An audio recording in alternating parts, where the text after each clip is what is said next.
Hi, I'm Amanda and welcome to the Hot Plate. Today for our special Halloween edition, we are getting steamy in the kitchen making candy graveyard cookies.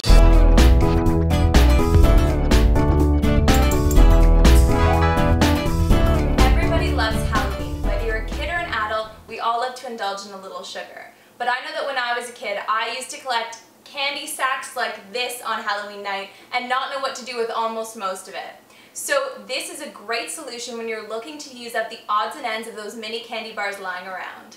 We want to have 1 cup total of our candy pieces. So here we have a third Kit Kat, a third O. Henry, and a third Smarties. We've got a 1/4 cup of milk, 1½ cups of flour, a 1/2 cup of cocoa powder, 1 tablespoon of baking powder, 1 teaspoon of baking soda, and a pinch of kosher salt, 2 eggs, 10 tablespoons of unsalted butter at room temperature, 3/4 cup of brown sugar, and a 1/4 cup of granulated sugar.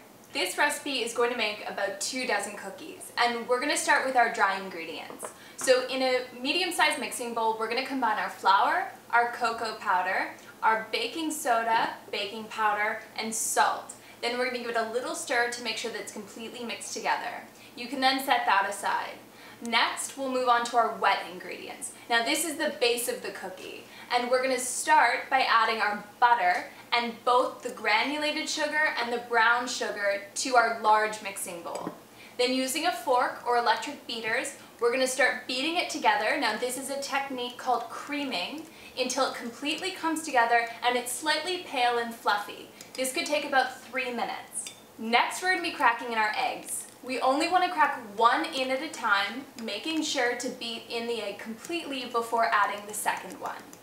Once that's all completely combined, we'll add 1/2 of our flour mixture to the wet ingredients bowl. Completely combine that using a wooden spoon. Then add in your milk and stir to give it a little more moisture.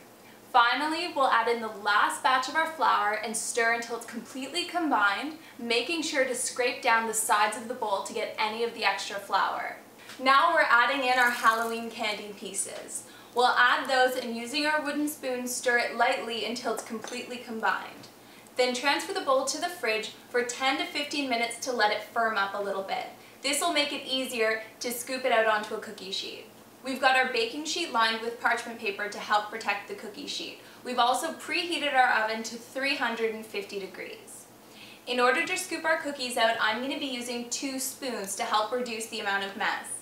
I'm going to pick up 2 to 3 tablespoons worth of dough into 1 spoon, and using the other, I'll push it off onto the baking sheet.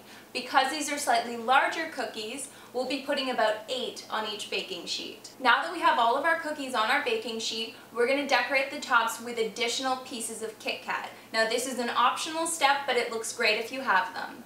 Our first batch of cookies is all ready for the oven, so we'll transfer it into the middle rack and we'll bake those for 15 to 18 minutes until they're just getting firm. We'll then remove them from the oven and carefully, using a spatula, transfer them onto a cooling rack until they're completely cooled. Our Halloween candy graveyard cookies are all ready and I'm so excited to taste this.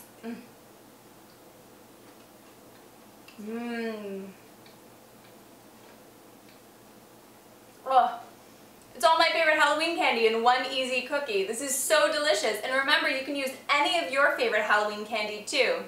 Thanks so much for checking out The Hot Plate. Make sure to check out this and all of our other episodes and recipes at thehotplate.com, and updates on our Facebook page, facebook.com/thehotplate.